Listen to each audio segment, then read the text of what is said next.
So then I go to the bathroom to clean up, and as I'm walking down the hall, a man comes around the corner. And so I was like, oh, okay, he's staff. But then I was like, he's wearing like, what I'm wearing. And then it occurred to me that I was on a co-ed ward. And that was horrible to realize. I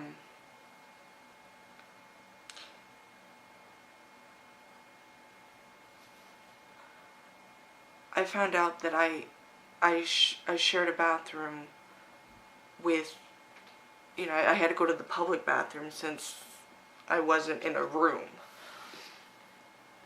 And so I realized that everybody had access to this bathroom, and that I had to very quickly take care of business, because at any point a man could walk in.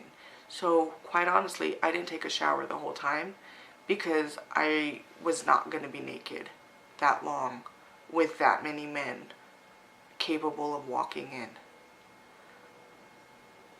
And so me already being scared of the situation, to find out that these grown men could just walk in, that just took it to a whole different level. So then at that point I was in a green gown, and they gave me some clothes that I could wear. The clothes actually being this, and some matching sweatpants. Keep in mind, as I just said, my period started. And I get put in an all-white outfit. I thought that was horrible. I was like, why? And I understood that was the outfit they give you. But I was just like, of all times to be in a white outfit. And so I changed into it, and I went back to the isolation room, and I just kind of stared at the wall. And usually people would think this would be the perfect time to daydream or do whatever to pass the time, but my thoughts were what got me into that place. So to think that my thoughts were all that there was to entertain me, I was worried. And I cried hard and a lot. And at one point, one of the staff members came in, and she was talking to me, and she said, just try to find some way to take your mind off of this, because you very easily can basically go insane. If I'm so scared and all I'm doing is staring at the wall, I very easily could become insane, start screaming, start hyperventilating, become insane to the point that they would think that they need to sedate me, and just simply put myself in a situation that I feel so scared that they then do something that scares me even more. So they tell me that the phones are turned on now, and I realized in the ER that I only knew one number, and that was my husband's. And from the moment I realized that I only knew one number, I kept repeating his number over and over, because I had this fear that I would forget it somehow. And so as soon as they told me the phones were open, I went and I called him, and the phone didn't ring. It just went straight to voicemail. And then I called again, and there was no answer. And then I called again, and there was no answer. And honestly, I started panicking, because I started thinking, if I can't get a hold of him, what am I going to do? What if I get trapped in here? What if nobody ever comes to get me? What if they don't let me out? Who's going to pick me up if he never answers? How's he going to know where I am? I panicked. And then on one of the calls, it rang. And I heard his voice, and I was so happy. And I just unleashed all of my feelings. I told him how terrified I was. I told him how there were men on the unit, and I was not aware that there was going to be men on the unit. I told him about the blood. I told him about the screaming. I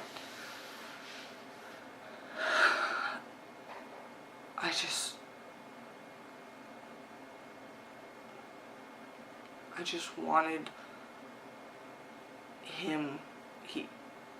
He's always had the ability to make me feel safe and protected, and the one person I wanted to protect me had no ability to protect me.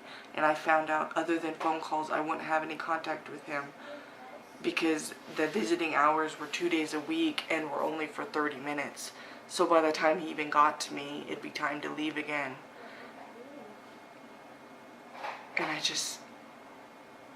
I wasn't used to being away from my kids. And I missed everybody. And so after I got off the phone with him, I was just trying to do something other than stare at the wall. So I thought, okay, they have a TV in one of the common rooms, so let me go try to watch TV. And I was only in there a short while before a lady came in and started yelling about how she wanted to watch jazz. So they turned on one of those jazz music stations, and she was just ranting to the point that I felt uncomfortable. So I went back to the isolation room, and I had no sense of time passing, so I didn't know what was happening or what time it was. And so at one point I went out in the hall and I looked at this guy that was walking by. I just casually glanced up at him, and he was one of those people that he would mutter, and so most people just blew him off. You know, that guy is just talking to himself. Well, I learned quickly that if you listen to what he was saying, it wasn't good things. And so at one point I casually glanced up at him, and he saw that I was looking at him, and he started saying stuff like, "There's no one here to protect you. Let me catch you alone and I'll choke you out." And so I quickly learned to not look at him, and I quickly learned to not be alone longer than I had to. By that point, they had me meet with the doctor, and he once again asked me all of the questions that everybody else did, and I told him, please move me to a different unit. I do not feel safe. I'm scared for my life. And he said he would rush it, and it would happen, and that he was going to prescribe me a medication to help. He wanted to get me started on medication, and he said, am I willing to do it? And I said, yeah. He said, if it helps, I'll do it. And so then it was time for groups. And so the groups, some of it was coloring pictures, some of it was working on your thoughts, talking about why you would want to stay on your medication and not just get off of it cold turkey.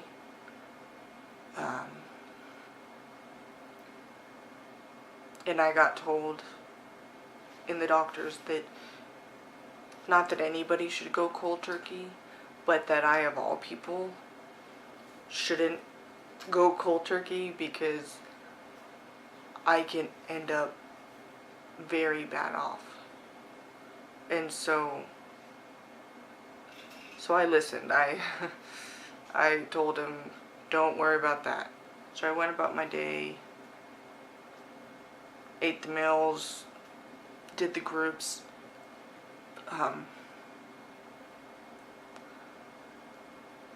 A saving grace is the fact that I've been talking this whole time about the good part of my brain and the bad part of my brain. Well, in this situation, the good part of my brain took over for survival. And I'm gonna follow all the rules. I'm not gonna mess with anybody. I'm not gonna do anything I'm not supposed to do. I'm going to simply survive.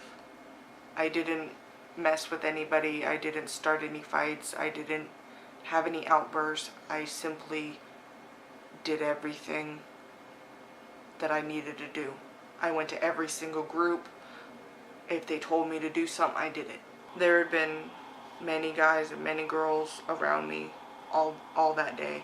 And so I did everything for that day, and so I met a lot of people, and there were a lot of people that scared me, and a lot of people that I didn't feel safe associating with.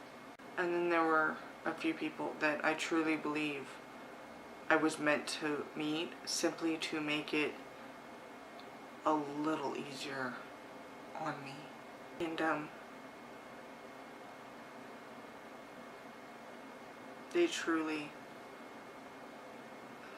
they impacted me. They were pretty much all there for the same idea of why I was. They had been strong for so long and tried to do it on their own, and it got to be too much. None of them were bad people. None of them meant any harm to anybody. They all loved the people around them, but they just simply couldn't take it. And one of them was a man, and he talked about missing his girlfriend and his son in such a way that it just broke my heart, because I could understand what he was saying. He just had these eyes that were just so sad, and I could feel what he was trying to say. And he was talking to me about how he understood what I meant by wanting to seek help, but just being afraid that your family would suffer because of it. And so I more or less, I became his friend. I mean, that sounds so stupid, but like, I became all of their friend because they made me feel a little bit safer and a little less alone, and I figure it helped me get through the situation. So I feel like I did what I had to do to mentally and physically get out of it. And this man helped me feel safe. I mean, I don't know. He could have technically, if it came down to it, not protected me. But I felt like he at least scared the other men, because he very much reminded me of my husband in the physical sense of he was big and he looked like he could throw a punch. And so it sounds so stupid now, but I felt like if one of the other guys became a threat to me, that if I was around this guy, maybe he would help, or at least he would intimidate the other guys. I don't know. And luckily it never came down to it, possibly because nobody wanted to try with him around. But like I said, it helped me get through the situation, so I don't have any regrets as far as the people I was around. And the other people that I was around, they didn't really tell me anything that I hadn't already been told a million times before by people that I loved. But I guess I was just in the mindset to listen. And they gave me a good talking to about basically I have so much to offer, and I'm capable of doing so much. I have so much talent that not to let anybody ruin it, not to let anybody take it away, including myself, to not let my own thoughts tear me down, to not let my own thoughts take me away from a man that loves me so much, to convince me that he doesn't love me, to convince me that I'm not beautiful, to convince me that I'd be better off dead, to convince me that I'm a bad mom and my children deserve better than me. They told me, you're only here because you've been trying to take care of other people for so long and not take care of yourself. And I told them my fears, and they said, we understand it, we get it, that's why we're here too. But when you leave here, take everything that you've learned and go out there and fight to survive, fight to be successful, fight to make a difference. They're like, this is a horrible situation to be in, but it's simply giving you more to be able to help people. And it changed my mindset. It didn't make me any less scared. It didn't really make me any less overwhelmed. But it almost gave me a motivation to, when I do get out of here, I don't want to go back to how I felt before. And so we ended up staying up until they said, you need to go to bed. And so I said, can I sleep in the isolation room again? And there was some hassle. Honestly, some of the staff members had to fight for me to get in there. But all that matters is I did end up in the isolation room again, and I slept. So Monday I woke up to screaming again, and of course I needed new clothes. And so I asked for them to bring me new clothes, and they said, yeah, we'll get right on that. And so I got put back in the green gown because I had no clothes to wear. And so it was just a weird day. Everybody was fighting. It was like I didn't know where to go because there was always somebody who was starting a fight. At one point it was 2 girls fighting, and that was actually, I was on the phone with my husband, and they got in a fight, and I had to end the call, which I could only imagine how scary that was for my husband, to hear all this screaming and fighting, and they were trying to hurt each other, and the staff's running down the hall, and I had to go.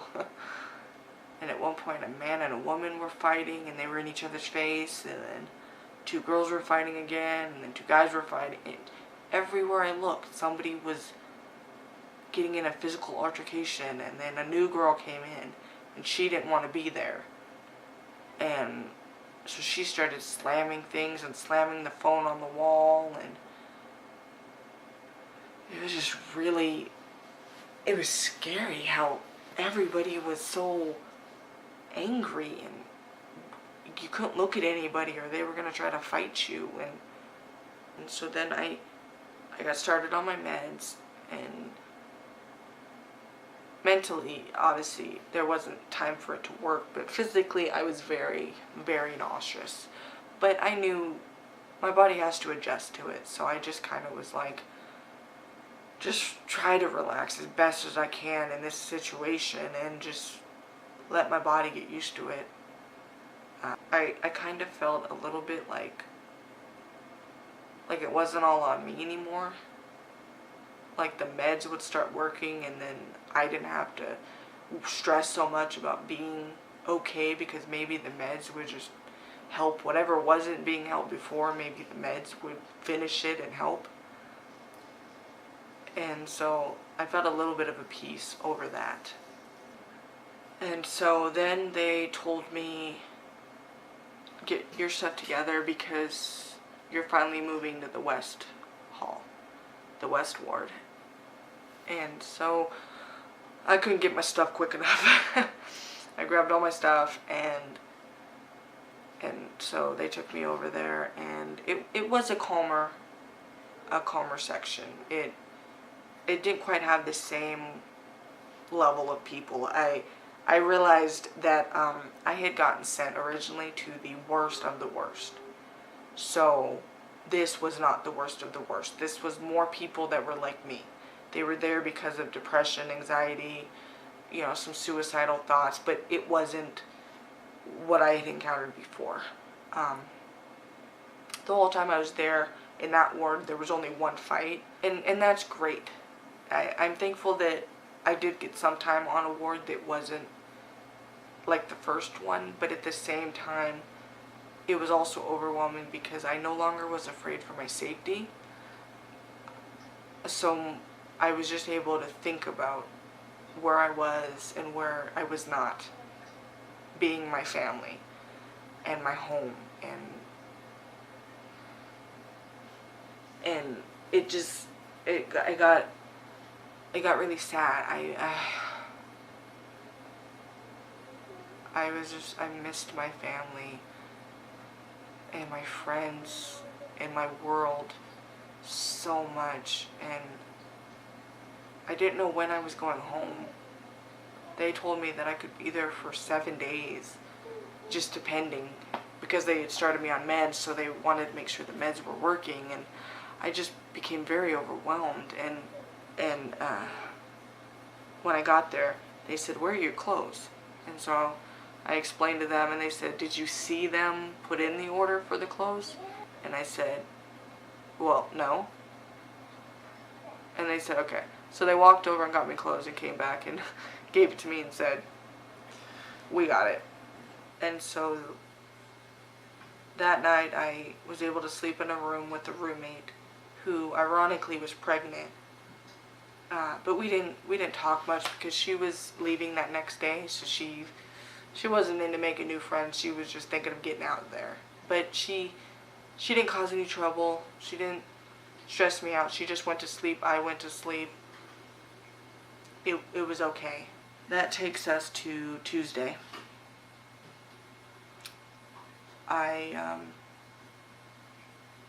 woke up and I was very emotional. I wasn't when I first woke up. I thought, okay, I'm good. And what it was we went to breakfast, and I didn't like the hot food. The whole time I had trouble with the hot food. It made me feel sick, so I wasn't eating more than I had to in order to keep my blood sugar up. I drank a lot of water and ate a lot of bananas. But so I asked for the cold breakfast, and so that was cereal and milk. And people around me were talking about their family. And I burst into tears and started crying into my Cheerios because Liam loves Cheerios, and I was thinking about how we'd feed him the Cheerios and how he could be probably eating Cheerios at that moment, and it just got really, really sad and really emotional, and I got told that it broke a lot of people's heart to see me so sad, but I